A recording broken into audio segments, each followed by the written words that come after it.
Craig, thank you so much for jumping on. Yeah, Phil, thanks for having me. So I'm Phil. I'm a partner at Webisoft. We build custom software, a lot in emerging tech, a lot in AI, and we launched this podcast series to learn more about different industries we're interested in. Today, we have Craig from Extract Labs, I believe. Yes, Extract Labs. Do you want to take a couple minutes, explain who you are, what you do, what's your career has been like so far? Sure. Yeah, so I started the company in 2016, late 2016. Marijuana had been legalized for a couple of years at that point. I had been teaching people how to turn marijuana into oils via CO2 extraction. And then I learned about CBD. So I saw an opportunity to start what I thought would be just a small niche company doing CBD extractions out of my garage, and it quickly blew up from there. The extraction side of things turned into product manufacturing, and that's really our main focus today is manufacturing finished CBD products for consumers, and not just CBD, a lot of other cannabinoids, CBC, CBN, CBG, THC. um, the basis is still using like clean CO2 extract to make those different products. And what got you interested into that line of product specifically?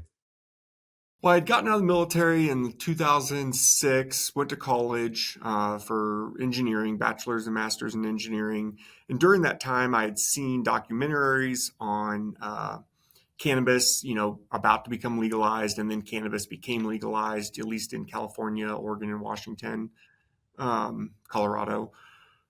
I just saw an opportunity there. I thought, this might be a great place to get in. So I just started reaching out to people and sending my resume all over the country. And then I saw a guy on TV, I forget if it was Yahoo News or CNBC, in Ohio. He made CO2 extraction equipment. And at the time, hydrocarbon butane extraction was dangerous. Mhm. There was a lot of stories on the news about people blowing themselves up. And so there's demand for good clean CO2 extract. And if you're going for certified organic, it's really the only way to go other than ethanol. Um, so yeah, I saw opportunity with him. He ended up hiring me. I moved out to Colorado, and my job was to sell the equipment and train people on the equipment. So a lot of those early marijuana companies in California, Colorado, Washington bought our equipment, and we were, it was my job to teach them how to use it. Okay. And then you went from there to starting your own? Yep. So I had a lot of knowledge about extraction. I knew there was some demand for CBD. Not everyone wanted to get high all the time, but there was medicinal value to CBD that wasn't, Hmm. necessarily offered with THC. And I was one of those people that I didn't really like THC that much. There was a small period in my life where it was fun, but I knew how much cannabis could help people. Yeah. I believed in that it could help people. It just THC wasn't for me. So when I heard that there was another cannabinoid out there that could help people and wouldn't get you high, I thought, there might be other people like me. I had extraction experience. We were manufacturing equipment at my old job, Apex Supercritical, and I ran it by the owner then, like, hey, should we start up like some sort of CBD extraction? No one else is doing it right now, and he didn't like the idea, and I still thought it'd be a good opportunity. I knew a lot of people in the industry that I thought might be interested in CBD, so I kind of just took a chance and went all in on it. Out of your product line, which one are you excited about the most? Like, and can you describe a little bit of the benefits of CBD? I've seen it around, obviously, and I know a little bit of it at a high level. I've never really used it myself, so I'm curious, what are the greatest benefits of it? Yeah, so we offer tinctures, which is just an oil you put in your mouth. We offer soft gels, which is the same oil, just in a capsule form to swallow. Topicals, vapes, gummies are really popular. My two favorite products would be the muscle cream. It was one of the first products I ever created, certified organic, all natural ingredients. It works really good. Like I do a lot of running, a lot of hiking, I hike a lot of 14ers here in Colorado, and it really does make a difference. If you just rub it on your leg and you feel fine, you're not going to notice anything. But if your leg is inflamed, really Mm. sore, you just got done working out, it really does help, and that explains why it's our number one product. It has been for the last 9 years. The other product, like I said, I'm not a big fan of THC, so we offer a lot of full spectrum products with THC, but I lean more towards the CBD only products. So CBD isolate capsules are soft gels, 6,000 milligram, I think they are. I take 2 or 3 of those at night before bed. Helps me stay asleep throughout the night and wake up feeling rested. So those are my two favorite products. Um, yeah. So it helps with inflammation, helps with stress relief, relaxation. Yep. Okay, maybe I should talk to my wife about those then. Um, I'd say sleep and pain are the two biggest reasons people buy our products, and then right. leave feedback. Are those two things? Yeah, as I get older, I could definitely relate to the pain part. If you're remotely active or working out, right, like the small injuries that used to heal in 24 hours, Yeah, they take forever definitely now. now it's a couple of months for sure. Can you describe a little bit the journey of the company? You know, you said you started in a garage, and like, what was the hardest part of basically scaling it from your POV? So I got in at a really good time. 2016 was a great time to enter the industry. So I definitely got in early and I had that on my side. If I would have tried getting involved in 2018, 2019, I probably wouldn't be as successful as I am today. So timing had a little bit to do with it. And then, the journey was miserable. It still is. Yeah. Regulations are always changing, laws are always changing, but those first few years were god awful. I had no idea what I was doing. I thought just because I knew how to do one piece of the puzzle, the extraction piece. I figured I could learn the rest, and I did. But it, came at crying myself to sleep and Hmm. lots of learning. When I say I went all in, I went all in. I got a divorce out of the situation. Uh, yeah, it was painful. Just work, work, work, work. Those first 3 or 4 years were working just day and night, doing everything you can. And still today, I'm still not working as hard, but the stress level's still there for sure. Because you just, you get to that next milestones, but then you discover new issues and new problems at that milestone, right? So it's a never ending story. It never is. Um, I'm 9 years in and I keep learning new things every day. what's the biggest lesson in your opinion that you've learned in the past, well, you said 2016, so let's say 10 years. I think I've gotten better at managing people. I Hmm. came from a military background and the management style works. It for sure works. The tools they give you in the military will work, but I'm not sure they work long term outside of the military. In the military, the way you act, you can get away with because people are under contract. They can't just leave. Here, Right. here in this world, you gotta learn to motivate. You gotta learn to Hmm. keep people happy. You gotta One thing I noticed, if I walk in and I'm in a bad mood from something at home, everyone in the building can pick up on it instantly. Hmm. People are constantly reading me. So, I might not be mad at anyone in the building, but if I'm just in a bad mood, everyone thinks I'm mad at them. Sure. So I've learned how to just, yeah, keep, stay motivated, motivate people, keep them happy, try my best to keep them happy. And, that was difficult in the military. It didn't matter how happy someone was below you, you just had them do the work. Or Yeah. it's a little bit different outside the military. Yeah, I could definitely see that. Um, is your industry a hard industry for retention? I think parts of it are. um there, we do, I think all manufacturing is this way, right? Or all companies, you've got people, executives, and then you've got mid-level managers, and then you've got factory line workers. And I think every industry, factory line workers are a little bit more turnover than Sure. higher level executives. But we've done a pretty good job. I think people want to work here. The people that we have today enjoy being here. I'd say, it seems like most people, whether they love their job or not, after 2 or 3 years, especially if they're young, if they're in their 20s, because we've hired a lot of people right out of college, and they might love it here, and but after 3 years, they don't know if this is what they want to do the rest of their life, so they want to look for something else. And we've had people leave, we've had people come back, but overall retention pretty decent. I'd say in the industry, probably not so much. It's a rough industry. Like I said, those every time we think we got it figured out, a law changes, which just makes it miserable in the company. I mean, rate keeps stress levels high. So I think that, coupled with some of the people this industry attracts, might lead to shorter retention times for companies. So how do you actually deal with regulations changing all the time? And I don't know if compliance requirements changing. Like, do you have some sort of idea of where they might go, and you kind of plan and do contingency planning, or like how does it work? Yeah, to some degree. Because there's the federal government made it legal for hemp, and they had a real easy definition, and that definition keeps slowly changing. And then every state has their own definition. So the FDA says, hey, we want this on your package. You're like, okay, cool. Then Colorado says, well, you need to have this on your package. And then Louisiana, and I can name like 7 other states that say, well, we don't Mhm. want that on the package. We want this on the package. So it's like, how am I possibly supposed to have a label that's compliant everywhere? It's going to be a So long label. Yeah. yeah, well, then that they don't want it mentioned this way. This state wants it mentioned this way. And then you've got so the other option is you have multiple labels for different states, and that's not really feasible. So sometimes you just can't sell into certain states.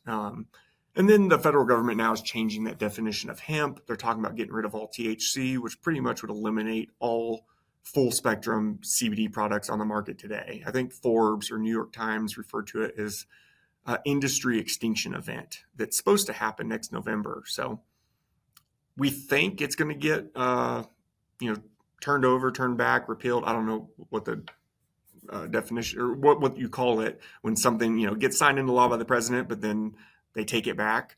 So we think that's going to happen. At least everyone in the industry is hoping that's going to happen. But as of today, next November, this industry's toast. Yeah, that's got to be stressful. Mm-hmm. Wow. Okay. I was not aware at all. Um, what's one metric that you always check on a weekly basis? Like your most important metric? Today, our retail sales, so direct to consumer sales from our website. I probably have an hour meeting about it every single day, just comparing it to last year at the same time, last month at the same time. Um, how are the new products that we launched? Are there any products on the website? So a lot of things I've looked at are, is there a product on the website that people buy once and then never buy from us again? And Hmm. likewise, is there a product on the website that people buy and then they come back and buy other products? That means they love that one so much they're willing to try something Yeah. else. Whereas if they bought a product and never returned, they probably hated that product so much that they don't like us. So it's always just analyzing little things like that. And then how does that adjust your strategy? You essentially get rid of the product if it doesn't do well Exactly. like that? Okay. Change the product, get rid of the product, rebrand the product, figure out what is a similar product to it that people are buying, and try to just, yeah, figure it out. So as CEO, can you walk me through your typical day? Yeah, sales call in the morning with my director of sales just to discuss strategy, and then if there's a sale coming up, we have Black Friday sales or Memorial Day sales, discuss that. A lot of quality lately. So I have like the gummies we make in our building. I came up with that recipe all on my own. The lotions, all the topicals, all the tinctures. So essentially, I make all the recipes for every product in the building. Um, and now, with those regulations changing, and with the FDA, we're CGMP 111 now for supplement manufacturing. So there's a lot of MMRs, BPRs that need to go with every single recipe. And so I've kind of taken, I have a quality manager. They do all the quality inspections. They ensure that the quality is running tight, but I'm the one who makes all those documents and constantly updates those documents. So for the past 6 months, that's what I've been working on.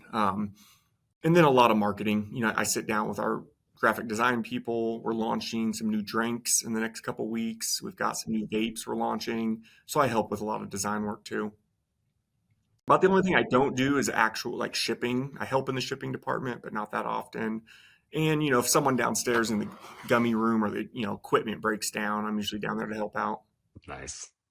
Gummy room. Is there a, you just really enjoy the, coming up with new products essentially? Is that why your hand is in every kind of recipe? Yeah, yeah.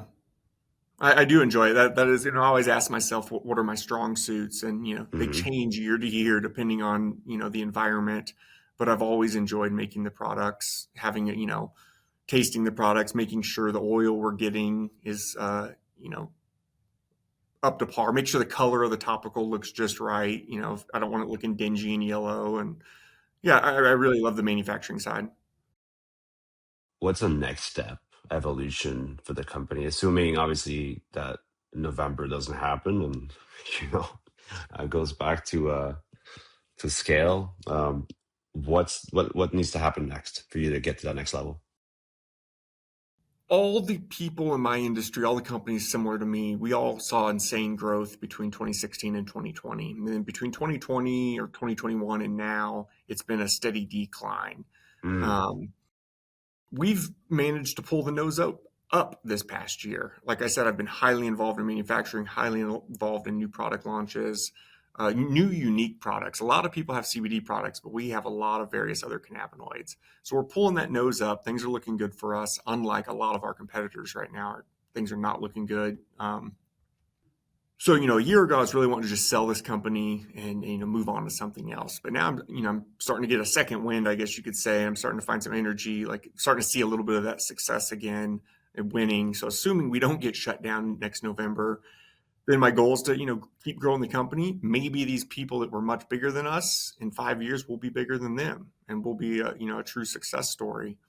Uh, and if we don't get there, it's no big deal. Well, hopefully I can sell the company and move on to something else. And right now it's kind of, I don't know, every day I wake up and I'm not sure exactly what's going to happen in the next 12 months. Well, yeah, there's a lot of uncertainty for sure, just with that November kind of deadline looming. Um, what makes you different from your competition? You're saying everybody's kind of struggling and declining, and now you're on the way back up. Like, what changed? I think honestly, just being able to cut costs and new products. So a lot of these people are competitors. I don't want to name any right now, but they don't make their products. They're a Mm, brand. They have a lot of office people. They probably don't even ship their own products. They probably pay a contract manufacturer like us. We do a lot of contract manufacturing for other companies. like a white label type Yep, we do a arrangement. lot of white label, a lot of custom manufacturing for other CBD companies, and we love doing it. It's good business. But a lot of CBD companies, they don't, you know, they hire someone like me to make their products. They hire a shipping company to ship their products, and they're essentially just a brand. And they don't have a lot of say so in that manufacturing, or they can't do small batches. They can't do small tweaks. We might be doing something for 6 months, but as I decide, like, let's do a small tweak to it, I think I'd have a way of making it better. And we can do that. If we were working with a large contract manufacturer, that'd be a whole process making small changes. So I think us having new products all the time and constantly making them better, and the certified organic. Most of my competitors are not certified organic. We have more certified organic cannabis SKUs than any other cannabis company in the world today. Um, so I think just the quality and the new products and always trying to make it just a hair better is really what sets us apart. But why we're successful this year versus last year and the year before is the cuts. We went from about 45 employees, we improved processes. Business is down a little, but we only have about 15 employees today, and we're Oh wow. producing just as much, if not more, than we were, 2 years ago. I think 2 years ago, we didn't know how to solve problems, so it was just hire someone, hire someone, Yeah, hire yeah, someone. yeah. I think a lot of companies do that, then they don't know how to reel it back when the time Sure. comes, and that's why we're profitable today. Not necessarily doing more business, but we're profitable today, unlike 2 years ago. Okay. Yeah, that's actually a very good point about, kind of, it's almost like throwing money at a problem. They're throwing bodies at a problem. Mhm. Is automation a big part of your business? I want it to be. We've got some equipment downstairs, some nice manufacturing equipment, filling equipment. But I'm every day or about every week, I'm looking into. I keep hearing about these new AI robots that'll be out Hmm. one day. There's certain jobs around the building, just folding boxes and a lot of folding boxes. It's like, man, I wish I could hire a robot for that one day, and maybe in 5 years I will be able to. And then obviously with the retail website, there's a lot of automation on the back end between the website, between the shipping software. So yeah, we're always looking at ways to improve that process. Anytime we could take a person out of the scenario and a computer can do it faster is obviously what we want to do. Yeah, and then use the person for something else. Exactly. Maybe more useful. Do you use AI on the software side? Chat GPT like crazy. Hmm. As soon as it came out, we started using it, and we use the hell out of it. I use Chat GPT for everything. Give me an example of how you use it. Writing formulas mainly for so we don't have, there's 50, 60, $80,000 software out there for manufacturing. And that software is hard to use. And there's subscription fees of $10,000 a year. All of our recipes are done essentially in Google Sheets or Excel, but it's not just a simple Google Sheet or Excel. There's a lot of coding in there, a lot of buttons that I've created, a lot of JavaScript. And I used to have to watch these long YouTube videos to teach myself this coding. And now with chat, it's just so quick. So the Google Sheets, the Microsoft Excel, we've really customized it to duplicate. It might not be the same as $80,000 software, but it's essentially free, and it's easy to write code nowadays. Anyone can write code if they just have Hmm. a little bit of knowledge and Yeah. access to Chat GPT. Yeah, and they keep getting better, right? Right now, Hmm. apparently Gemini 3 is the best model.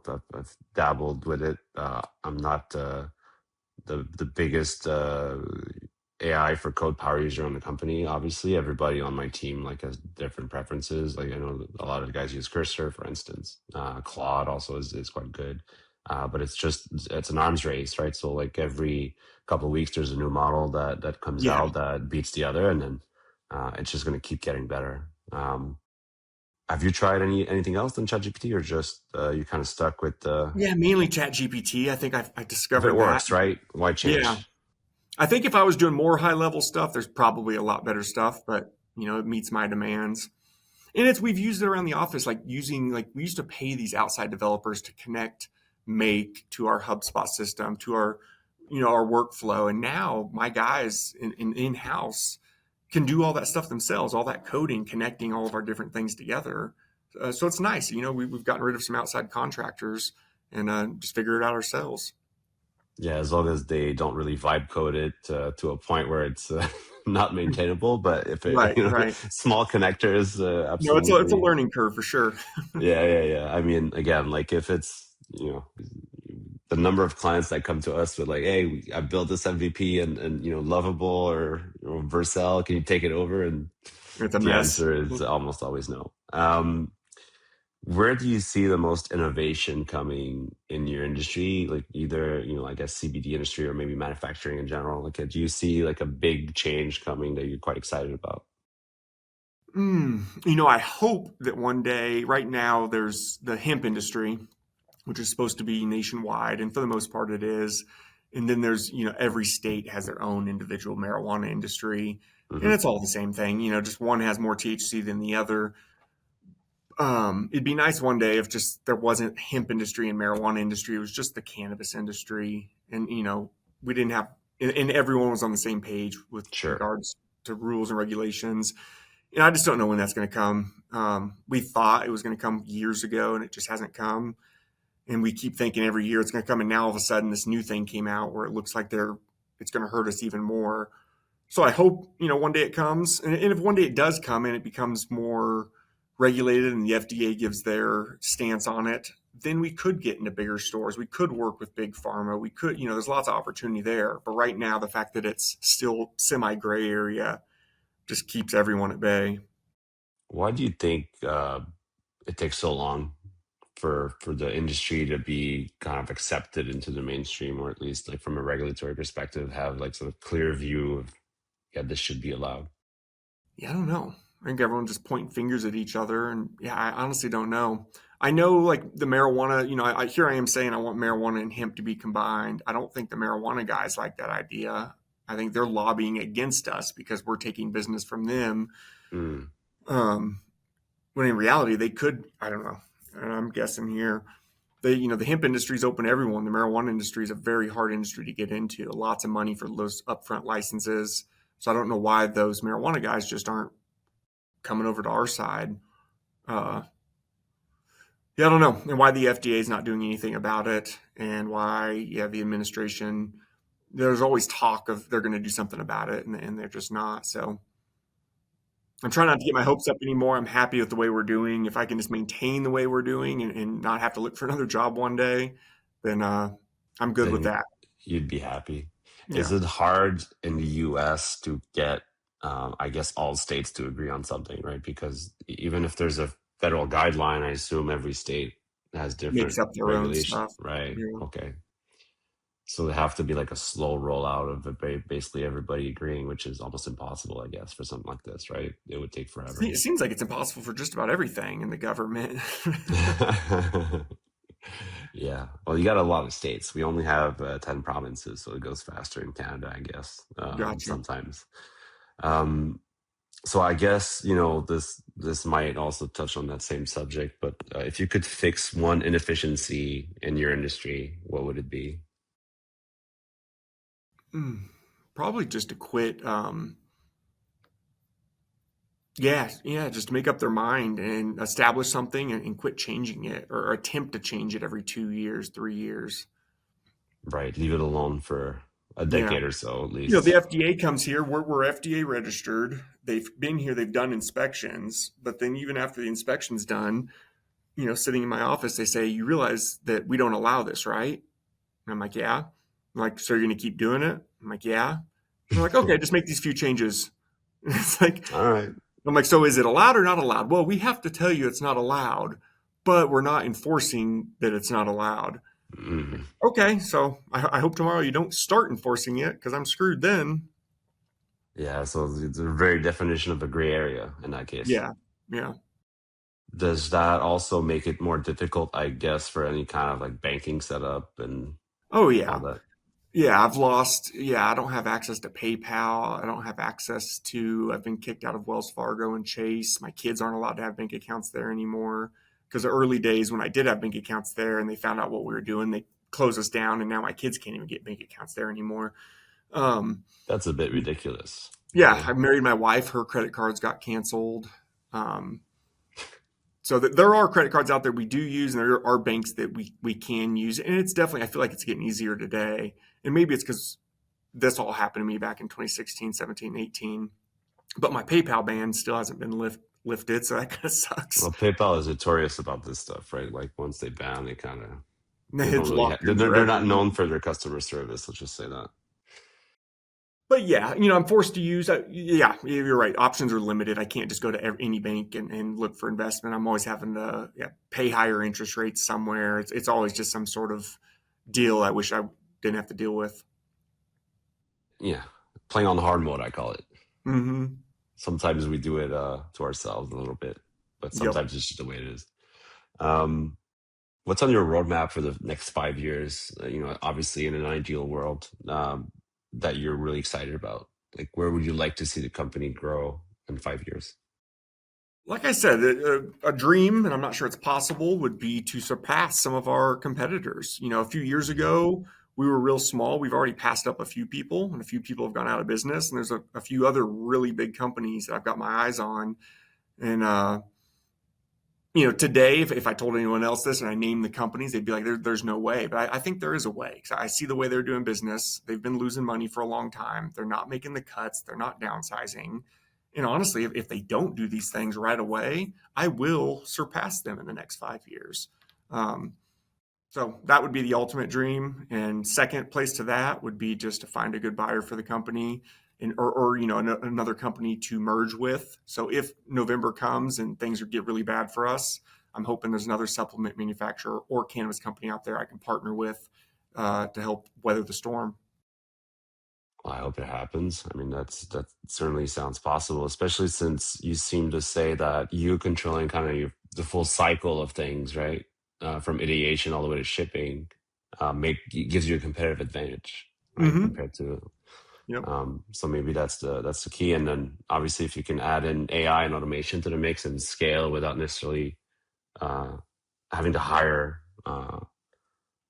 Like the good decoupling between the one-to-one hot scale Yeah. to one person, which Mm-hmm. and as a service company in tech, often is that's the way to grow, is to just keep adding bodies. But this is the first year for us, for instance, that we're able to grow without doing that because of AI. It just makes everybody more efficient. Yeah. Yeah. It's awesome. I'm really glad it's here and hopefully find ways to utilize it even more. Okay, so final question for you. um, what keeps you up at night? And probably this November deadline, but if it was something else about the future of manufacturing, perhaps, like, is there a big problem that keeps happening, or like some kind of legacy process that you're stuck with that just gives you nightmares? Yeah, I think I worry a lot. I'm a very anxious person. A lot of just anxiety in general. And so, even when there's not something to worry about, I find something to worry about, and it drives me absolutely crazy. So, is there any one thing? No. Even if things are great in my life, I find a way to make it miserable. I'm working on it. Something I'm actively working on. I'm getting better at it, but I still think there's a lot of work to do. Well, the gummies probably help a little bit. Yeah, getting good sleep definitely helps, and working out. I do a lot of things to try to stay Yeah. healthy, um, but I always tend to find a way to just keep myself at ultimate stress level. Well, stress sometimes is good, right? Keeps you Alert, alive. and Yeah, yeah. alert. Yeah. Craig, thank you so much for this. This was great, very insightful. I appreciate it. Yes, thank you. I really appreciate it.